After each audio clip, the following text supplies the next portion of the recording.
नमस्कार साथियों, स्वागत आप सभी का यूथ एजुकेशन पर। जो स्टूडेंट ईओआरओ की तैयारी कर रहे हैं उनके लिए आज से हम लोग पार्ट बी की क्लासेस शुरू कर रहे हैं। मैंने आपको पिछले वीडियो में बताया था कि सारा का सारा जो पार्ट बी का पोर्शन है वो आपको हम यहाँ पर फ्री कराएंगे, निःशुल्क कराएंगे। और आज मैं आपको एक खुशखबरी भी दूंगा, आप वीडियो को लास्ट तक जरूर देखिएगा। तो मित्रों, जो ईओआरओ का जो आपका 120 नंबर का सिलेबस है उसमें से 40 नंबर का जो पार्ट है नगर पालिका अधिनियम 2009, राजस्थान नगर पालिका अधिनियम 2009 और उसके साथ साथ जो योजनाएं हैं वो मैं आपको यूट्यूब के इसी चैनल पर फ्री ऑफ कॉस्ट करवाऊंगा।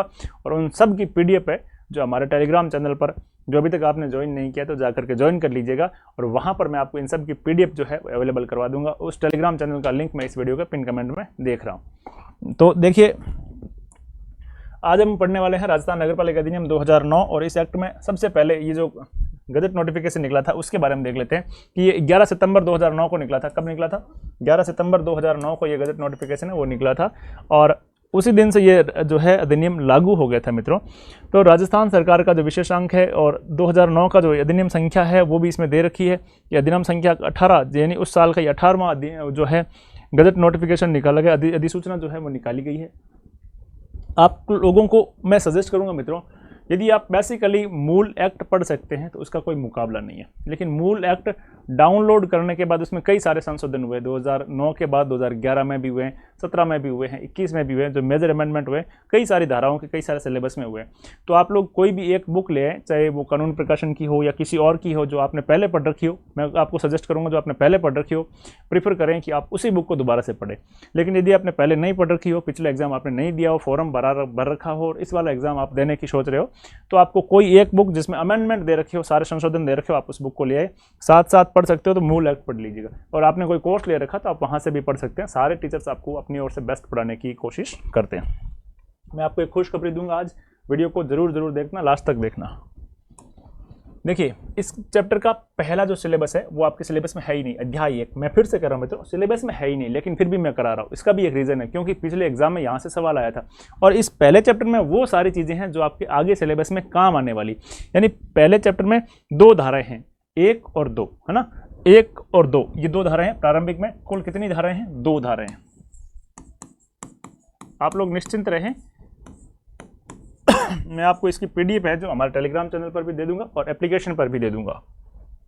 संक्षिप्त नाम, प्रसार और प्रारंभ डायरेक्ट आपके सिलेबस में ये नहीं है। डायरेक्ट आपके सिलेबस में जो है वो चैप्टर नंबर 2 से शुरू हो रहा है, चैप्टर नंबर 1 नहीं है। लेकिन हम लोग इसको पढ़ेंगे इसलिए क्योंकि एक तो 2 ही धारा हैं और एक पिछली बार इसमें एग्जाम में सवाल भी आया था, वो भी हम लोग इसमें देखेंगे। इसमें दे रखा है इस अधिनियम का नाम राजस्थान नगर पालिका अधिनियम 2009 है। पहली बार में इसमें दे रखा है नाम, यानी संक्षिप्त नाम। संक्षिप्त नाम क्या होगा इसका? राजस्थान नगर पालिका अधिनियम 2009। प्रसार कहाँ होगा? तो इसका प्रसार छावनी क्षेत्रों को छोड़कर संपूर्ण राजस्थान होगा। यानी कि ये एक्ट कहाँ कहाँ लागू होगा? तो राजस्थान के ऐसे एरिया जो छावनी क्षेत्र में है उन पर ये लागू नहीं होगा। उन पर केवल और केवल इसमें नसीराबाद की एक छावनी आती है तो वहाँ लागू नहीं होगा। इसको छेड़ करके इसके अलावा पूरे राजस्थान में ये जो एक्ट है लागू हो गया। और ये लागू कब से हुआ मित्रों? 11 सितंबर 2009 से ये लागू हो गया। ऐसा नहीं है कि इससे पहले कानून नहीं बने थे, इससे पहले भी इससे संबंधित एक्ट बना था, उसके स्थान पर ये राजस्थान नगर पालिका अधिनियम बना है 2009 का। तो आपको पुराने वाला नहीं पढ़ना, ये नए वाला ही पढ़ना है। ये ऐसी तारीख को प्रवृत्त होगा जो राज्य सरकार राजपत्र में अधिसूचना द्वारा नियत करें, और नियत जो की है वो 11 सितंबर 2009 की। आगे बढ़ने से पहले मित्रों, मैं आपको एक बहुत ही अच्छी खुशखबरी दे रहा हूं कि अब आपके यूथ एजुकेशन का एप्लीकेशन आ चुका है। हालांकि वो अभी तक प्ले स्टोर पर नहीं आया। अभी आपको मैं इस वीडियो के पिन कमेंट में उसका जो लिंक है वो दे रहा हूँ, वहाँ से जाकर के आप उसको डाउनलोड कर सकेंगे, या फिर मैं आपको टेलीग्राम पर जो है एप्लीकेशन अवेलेबल करवा रहा हूँ, वहाँ से जाकर के आप उसको अपने इंस्टॉल कर सकते हैं। फिलहाल के लिए यह वर्जन एंड्रॉयड मोबाइल यूज़ करता हूँ के लिए है, iOS पर भी हम जल्दी आ जाएंगे। तो आप देखिए, सबसे पहले आपको जब कोई भी ऐप जो होता है यदि वो प्ले स्टोर से आप नहीं डाउनलोड करते हैं तो आपको एक चेतावनी मिलती है। यहाँ आपको डरने की जरूरत नहीं है, डाउनलोड एनीवे कर लेना है। लिंक मैं आपको इस वीडियो के जो पिन कमेंट है वहाँ भी दे दूंगा, टेलीग्राम पर भी दे दूंगा। आप हमारी वेबसाइट विजिट कर सकते हैं, वहाँ से भी ऐप को डाउनलोड कर सकते हैं बहुत जल्दी। 1-2 दिन के लिए, 1-2 दिन के बाद ये प्ले स्टोर पर भी आ जाएगा। वो रिव्यू के अंदर रखा हुआ है तो 1-2 दिन में आ जाएगा। ये आपने डाउनलोड एनीवे करके इंस्टॉल करने के बाद आपसे सबसे पहले आपको जाना है यहाँ पे रजिस्टर नाउ पे। सबसे पहले कहाँ जाना? रजिस्टर नाउ पे जाना, फिर अपने मोबाइल नंबर डालने, फिर आपको जो ओटीपी आएगी 4 नंबर की वो डालनी है, और उसके बाद आपको अपने पासवर्ड क्रिएट कर लेने। इतना ओपन करने के बाद सबसे पहले आपको वहाँ पर मिलेगी ईओआरओ की सबसे बेहतरीन टेस्ट सीरीज हम आपके लिए लेकर के आए। EORO की सबसे बेहतरीन टेस्ट सीरीज आपको टेस्ट पैकेज जो कैटेगरी है उसमें टेस्ट पैकेज में जाओगे ना तो वहाँ पर आपको मिल जाएगी। देखिए इस टेस्ट की हमारी जो विशेषता हैं वो ये है कि हम पूरा का पूरा सिलेबस आपको करवाएंगे। 20 टेस्ट इसमें देंगे जिसमें 10 शेड्यूल वाइज होंगे और 10 फुलर लेंथ टेस्ट होंगे। तो ये पूरा सिलेबस आपके मार्च में जो होली का त्यौहार आ रहा है उससे पहले पहले कंप्लीट हो जाएगी। उसकी भी पूरी डिटेल जानकारी मैं आपको देने वाला हूँ। आपकी इच्छा हो तो खरीदना। मैं आपको इस चीज़ का विश्वास दिला सकता हूँ कि हमने इसके लिए बहुत बेहतरीन प्रयास किए और सारे प्रश्न जो है मैं इन सब प्रश्नों को चेक कर करके कि प्रश्नों का स्तर सही है कि नहीं है वो सब चीज़ें देख रहा हूँ। यदि आपने पहले से कहीं और से भी टेस्ट सीरीज ले रखी है तो आप उसका भी बराबर प्रैक्टिस करते रहिएगा। सब अपनी ओर से टेस्ट सीरीज बेस्ट देने का ही प्रयास कर रहे हैं। उसी प्रयास में हमारा भी आपके लिए ये प्रयास है। टोटल 20 टेस्ट है, शेड्यूल वाइज 10 टेस्ट है, फुल लेंथ का 10 टेस्ट है। प्रत्येक टेस्ट में प्रश्नों की संख्या 120 है। जैसा आपका पेपर आएगा वैसा का वैसा आपके लिए टेस्ट रखा है। अनुभवी शिक्षकों द्वारा तैयार प्रश्न है और सबसे बड़ी बात एरर फ्री प्रश्न है। कोई भी गलती की गुंजाइश हम वहाँ पर नहीं छोड़ रहे हैं। जितना आपको एग्जाम हॉल में बेहतर पेपर मिलता है हमारी कोशिश रहती है कि उतना से भी बेहतर पेपर आपको मिले। वर्तमान परीक्षा पैटर्न पर आधारित ये प्रश्न पत्र है, सब कुछ इसमें आपको मिलेगा। वहाँ पर हम आपको पूरा का पूरा शेड्यूल भी अवेलेबल करवा देंगे। जैसे ही आप EORO को टेस्ट सीरीज जाओगे किस किस डेट को एग्जाम है ये आपको शेड्यूल अवेलेबल करवा दिया कि 24 नवंबर को एग्जाम है। पहला टेस्ट कब है? 24 नवंबर को है। पहला टेस्ट आपके मित्रों यहाँ 17 नवंबर ऐसे लिखा, 24 नवंबर से पहला टेस्ट शुरू है, 24/11 से। और कब कब टेस्ट है तो उसका भी एक मैंने पूरा शेड्यूल आपको यहाँ दे रखा। 24 नवंबर, फिर 1 दिसंबर, 8 दिसंबर, 15 दिसंबर, 22 और 25 दिसंबर, फिर 7, 8, 9 लास्ट 26 जनवरी तक आपके शेड्यूल वाइज टेस्ट है जो कंप्लीट हो जाएंगे। उसके बाद फुलर लेंथ टेस्ट चलेंगे जो कि लास्ट 6 मार्च को टेस्ट वो भी कंप्लीट हो जाएगा। इसके अलावा भी कोई और टेस्ट सीरीज होगी तो वो हम इसी में आपको अवेलेबल कराएंगे। कॉस्ट इसकी रखिए मात्र 349 349 रुपये रखिए। पार्ट ए पार्ट बी दोनों मिलाकर के बेहतरीन टेस्ट सीरीज हमने तैयार की है। अब देखिए शेड्यूल आपको इस तरह से मिलेगा। ये पहले टेस्ट का शेड्यूल है कि देखिए सामान्य ज्ञान जीके में आपको ये पढ़ना है और इसमें से इतने इतने सवाल आएंगे। तो जीके के राजस्थान जीके का वेटेज हमने रखा है 20 प्रश्न। कितने रखा है? 20 प्रश्न इसमें से आएंगे। अब इसमें भी हमने ये रखा है कि 4 टॉपिक है, चारों टॉपिक से अलग अलग प्रश्न आएंगे। किसी से 6 आएंगे, जैसे राजस्थान के एकीकरण से भी 6 सवाल आएंगे, 5 सवाल आएंगे। इस तरह से पूरा का पूरा कौन से टॉपिक से कितने सवाल आएंगे एग्जाम में नहीं, टेस्ट सीरीज की बता रहा हूँ। आप लोग एग्जाम की मत सोच लेना।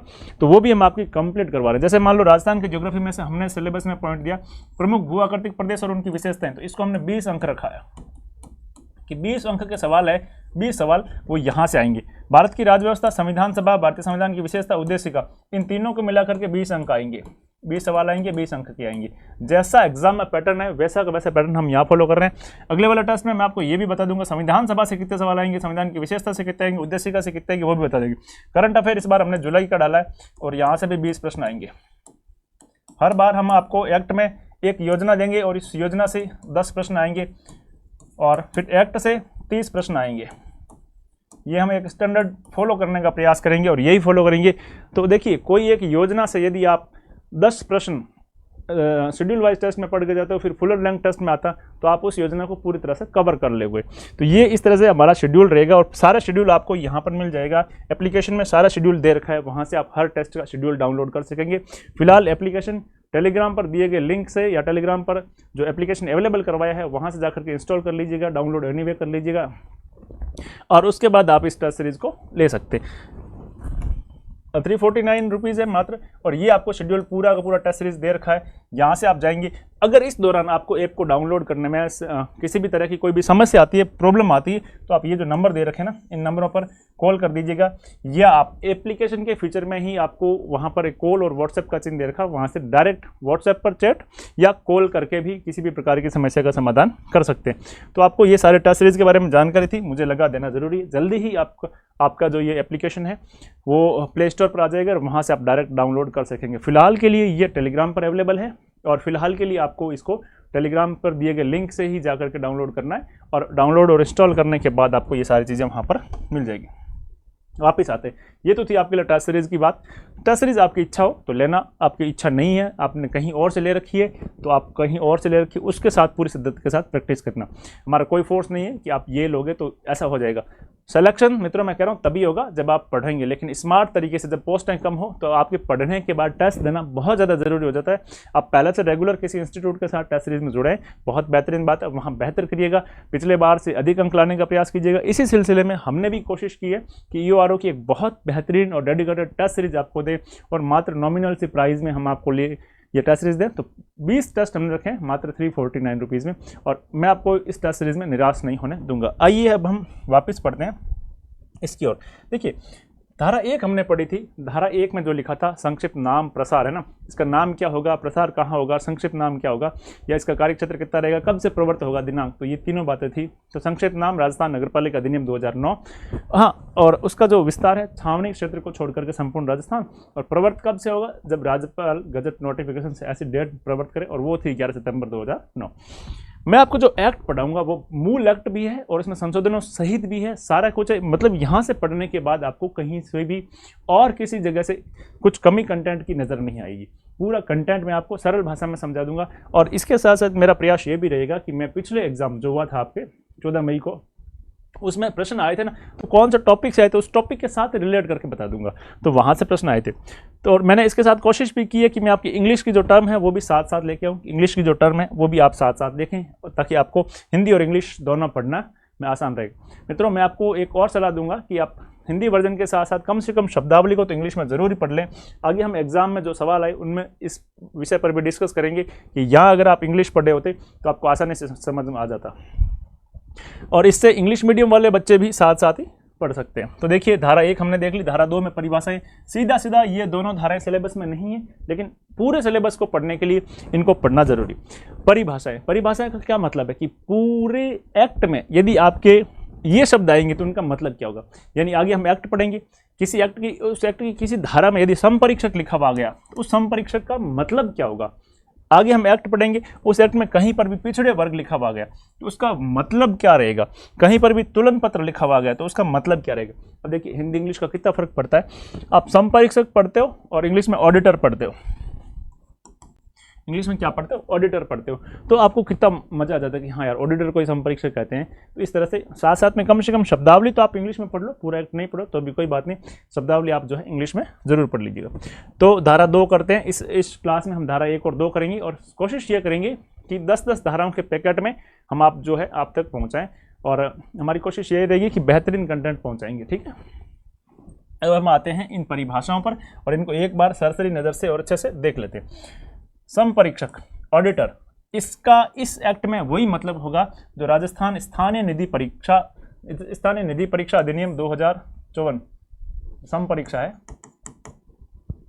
1954 का ये जो अधिनियम 28 में जो ऑडिटर की परिभाषा दे रखा है, जो परिभाषा दे रखी है, वही समपरीक्षक का मतलब इस एक्ट में ही होगा।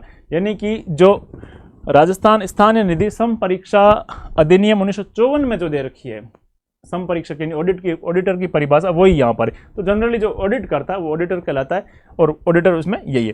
पिछड़े वर्ग, इस एक्ट में यदि जहाँ पर भी पिछड़े वर्ग शब्द आएगा तो उसका मतलब क्या है, उसका मतलब है पिछड़े वर्ग से अनुसूचित जातियों और अनुसूचित जनजातियों से भिन्न। पिछड़े वर्ग से क्या मतलब है, एससी वर्ग के और एसटी वर्ग के अलावा, इनमें से नहीं होंगे ना, एसटी वर्ग, अनुसूचित जनजाति वर्ग और एससी वर्ग, अनुसूचित जाति वर्ग, इनके अलावा ऐसे पिछड़े वर्ग अभिप्रेत है जो राज्य सरकार द्वारा, किसके द्वारा, राज्य सरकार द्वारा समय समय पर विनिर्दिष्ट किया जाए।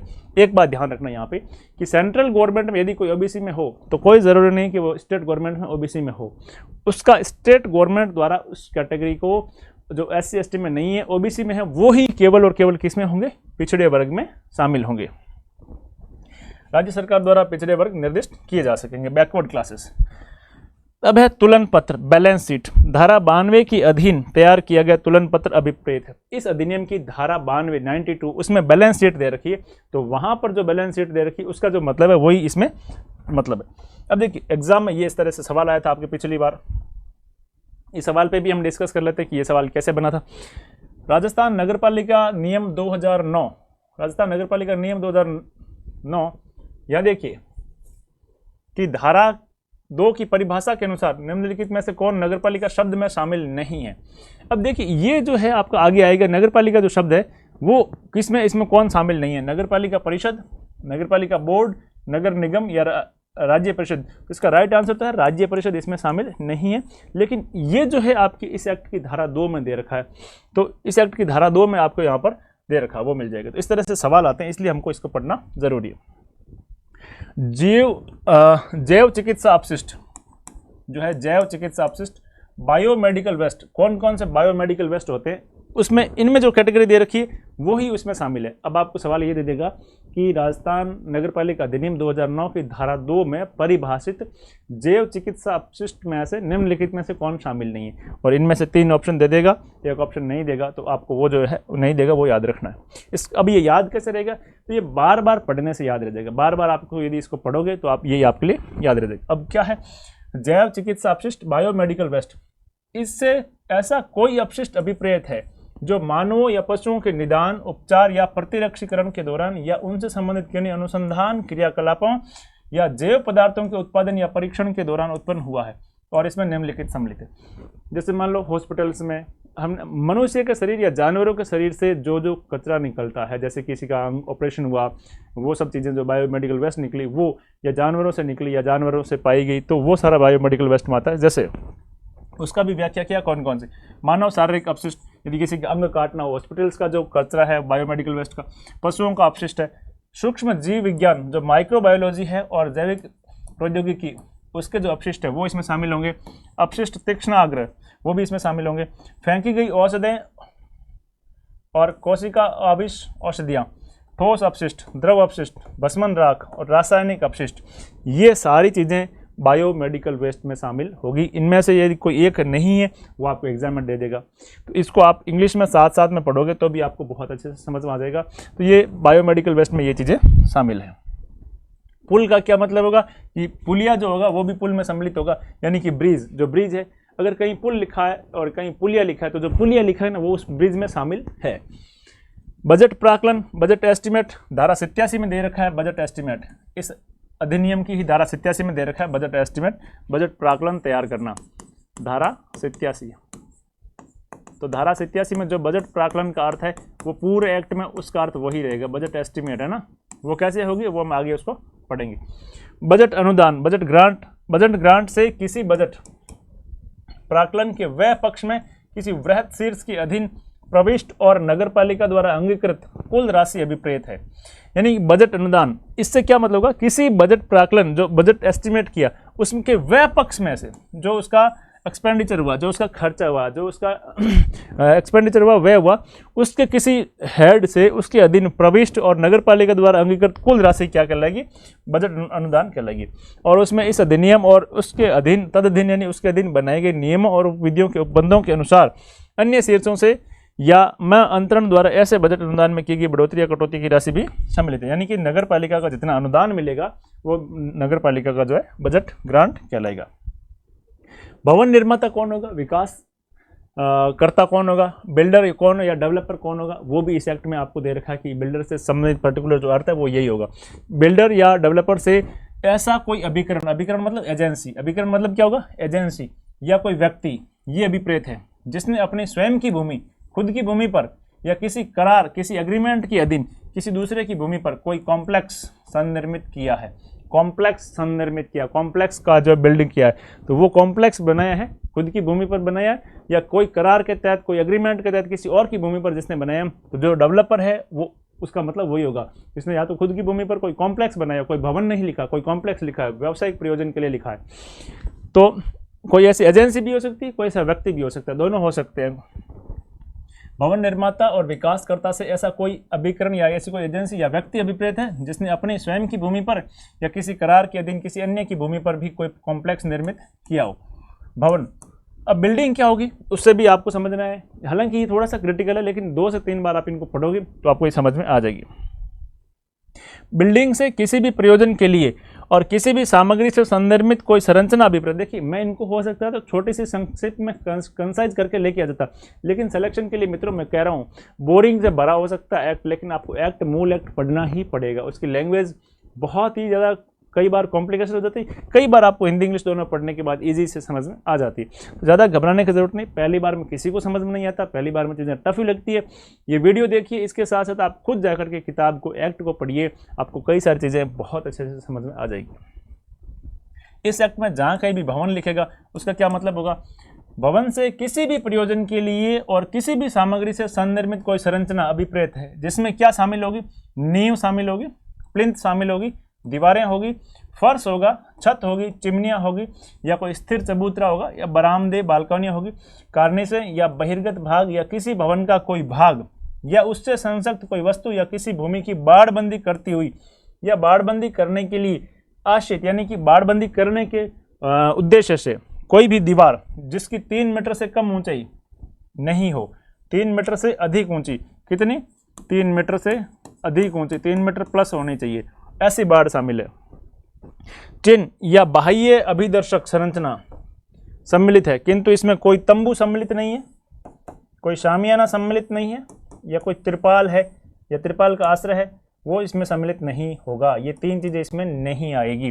दोबारा देख लीजिएगा, भवन, यानी कि यदि किसी को भवन की संज्ञा दोगे इसके अंदर, तो उस भवन में नींव, प्लिंथ, दीवार, फर्श, छत, चिमनियाँ, ये सब होनी जरूरी है। स्थिर चबूतरे, बरामदे, बालकनियाँ, कॉर्निस, बहिर्गत भाग या किसी भवन का कोई भाग, पूरा भवन हो सकता है या पूरे भवन का कोई एक भाग भी हो सकता है, या फिर कोई ऐसी दीवार जो बाड़बंदी के लिए की गई और जिसकी ऊंचाई कम से कम 3 मीटर हो, वो भवन में शामिल आती है। लेकिन अपवाद है इसमें, क्या, तंबू इसमें शामिल नहीं होगा, तंबू अस्थायी भवन है, शामियाना नहीं होगा, शामियाना टेंट बोलते हैं, शामियाना इसमें शामिल नहीं होगा, और इसके अलावा इसमें त्रिपाल आश्रय, तो त्रिपाल के आश्रय बना करके या त्रिपाल से जिसने किसी ने घर बनाया, तो वो इसमें किस में शामिल नहीं होंगे, उनको मकान की संज्ञा नहीं देंगे, उनको मकान की संज्ञा या भवन की संज्ञा, उसको बिल्डिंग की संज्ञा नहीं देंगे। भवन स्थल का क्या मतलब है, भवन स्थल यानी बिल्डिंग साइट क्या होगी, तो बिल्डिंग साइट से भवन निर्माण के प्रयोजन के लिए धारित भूमि का कोई भाग, यानी कि भूमि का कोई भाग जहाँ पे बिल्डिंग बन रही है, तो वो भवन स्थल हो गया। उपविधि, बाइलॉज, बाइलॉज क्या होंगे, तो इस अधिनियम के अधीन बनाई गई कोई उपविधि अभिप्रेत, यानी 2009 का जो एक्ट है इसके अधीन कोई बाइलॉज यदि बनते हैं तो वो बाइलॉज इसमें शामिल होंगे। अच्छा, अध्यक्ष, ये इंपॉर्टेंट है, यहाँ से सवाल आ सकता है, मैं साथ साथ में आपको इंपॉर्टेंट भी बताता रहूँगा। अध्यक्ष से क्या मतलब है, सबसे पहले तो आपको यहाँ पर ये बात समझनी है मित्रों कि आपको बार बार एक वर्ड मिलेगा नगर पालिका, तो नगर पालिका में आपका मित्रों नगर निगम भी शामिल है, नगर पालिका शब्द में अपने आप शामिल है, ठीक है ना, नगर परिषद भी शामिल है, और इसके अलावा आपको नगर पालिका भी शामिल है। ये तीनों का मतलब, आप जहाँ नगर पालिका वर्ड है उसका मतलब ये मत समझ लेना कि केवल और केवल म्यूनिसिपैलिटी, ये तीनों उसमें शामिल है, नगर पालिका भी शामिल है, नगर परिषद भी शामिल है और नगर निगम भी शामिल है। अब ये कह रहा है कि इसमें अभिप्रेत क्या, नगर पालिका, इसके लिए यहाँ जो शब्द बनाया ना मित्रों वो बनाया है नगर पालिका बोर्ड, स्पेशली याद ध्यान रखना, जो नगर पालिका है ना इसके लिए बनाया नगर पालिका बोर्ड। अब देखो, अब इसमें कहा गया है कि अध्यक्ष कौन होगा, नगर पालिका बोर्ड के मामले में जो पोस्ट होगी ना उसको बोला जाएगा अध्यक्ष, इसका जो अध्यक्ष होगा वो अध्यक्ष ही कहलाएगा। लेकिन नगर परिषद के मामले में ये क्या बन जाएगा, सभापति बन जाएगा, क्या बन जाएगा, सभापति बन जाएगा। और नगर निगम के मामले में यह क्या बन जाएगा, महापौर बन जाएगा। जैसे यहाँ पर अध्यक्ष है वैसे ही नगर पालिका अधिकारी के लिए भी अलग अलग है, जैसे कि नगर निगम का बनेगा तो आयुक्त बन जाएगा ना, और नगर परिषद का बनेगा तो भी आयुक्त बन जाएगा, नगर पालिका का बनेगा तो मुख्य नगर पालिका अधिकारी के रूप में वो परिभाषित होगा। तो ये परिभाषा है। नगर पालिका बोर्ड का जो चेयरमैन होगा उसे क्या बोला जाएगा, अध्यक्ष ही बोला जाएगा, ठीक है, उसे क्या बोला जाएगा, अध्यक्ष बोला जाएगा। नगर परिषद कहीं होगी तो वहां उसको क्या बोला जाएगा, सभापति बोला जाएगा। और नगर निगम के मामले में जो अध्यक्ष होगा उसको क्या बोला जाएगा, महापौर बोला जाएगा। तो जहां कहीं भी आगे एक्ट में यदि महापौर लिखा हुआ आता है तो आप समझ लेना कि ये नगर निगम के लिए प्रावधान है, नगर पालिका और नगर परिषद के लिए नहीं है। नगर पालिका बोर्ड के मामले में नगर पालिका अध्यक्ष लिखा हुआ है तो वो वहां पर जो प्रावधान है वो नगर पालिका से संबंधित है। तो ये बहुत छोटी छोटी चीजें, यहाँ से डायरेक्ट सवाल भी बन सकता है, इसलिए ये इंपॉर्टेंट है। तो चलिए अब हम आगे बढ़ते हैं। देखिए ये आज के लिए थोड़ा सा लंबा हो जाएगा वीडियो, शेष जो परिभाषाएं रही है इस धारा की वो हम अगले सेशन में कर लेंगे, कंप्लीट कर लेंगे, ताकि आपको जो सारी चीज़ें वहाँ से अच्छे से समझ में आ जाए और आप उनको अच्छे से चीज़ों को देख लो। तो मित्रों एप्लीकेशन पर जाइए, एप्लीकेशन को डाउनलोड कीजिएगा, इंस्टॉल कीजिएगा, उसको जो गेट जो एनीवे आ रहा है डाउनलोड एनीवे वहाँ से कर लीजिएगा। वहाँ जाकर के आप मित्रों टेस्ट सीरीज ले लीजिएगा और टेस्ट सीरीज में बहुत बेहतरीन टेस्ट सीरीज आपको मिलने वाली है। तो अगर आपको उसमें कोई संबंधित हो तो दिए गए नंबर पर आप व्हाट्सएप या कॉल कोई भी कर सकते हैं। नंबर जो आपको पता है पिछले वाली स्लाइड्स में मैंने आपको बताए थे, वहां जाकर के आप इसका जो है कर सकते हो। ये जो नंबर दे रखे हैं ना मित्रों आपको, तो इसमें आपको कोई भी क्वेरी हो, कोई भी समस्या आई हो तो आप यहां पर दिए गए जो नंबर है इन पर कॉल कर सकते हैं। मिलते हैं अगली परिभाषाओं वाले चैप्टर को पूरा करते हुए परिभाषा वाले सेशन में। तब तक के लिए आपके इस मित्र को दीजिए इजाज़त। और हाँ, आपने अभी तक इस चैनल को सब्सक्राइब नहीं किया तो सब्सक्राइब जरूर कर लेना। टेलीग्राम चैनल का मैं लिंक और ऐप का मैं लिंक यहाँ पर आपको पिन कमेंट में दे रहा हूँ, और मैं आपको टेलीग्राम पर भी एप्लीकेशन अवेलेबल करवा रहा हूँ। तो अब अपना यूथ एजुकेशन का ऐप आ गया, 1-2 दिन में बहुत जल्दी वो प्ले स्टोर पर भी आ जाएगा, वो अभी रिव्यू के लिए चल रहा है। आपको कोई क्वेरी हो तो आप यहाँ पूछ सकते हैं। अगली बार आप भी जब मिलो तब तक आप ऐप को इंस्टॉलमेंट कर जो ऐप है वो इंस्टॉल कर लीजिएगा, वहाँ पर आपको बहुत सारी चीज़ें समय के साथ मिलने वाली। तो तब तक के लिए आपके इस मित्र को दीजिए इजाज़त। आप सबकी परीक्षाओं की ढेर सारी मंगल कामनाओं के साथ। Thank you.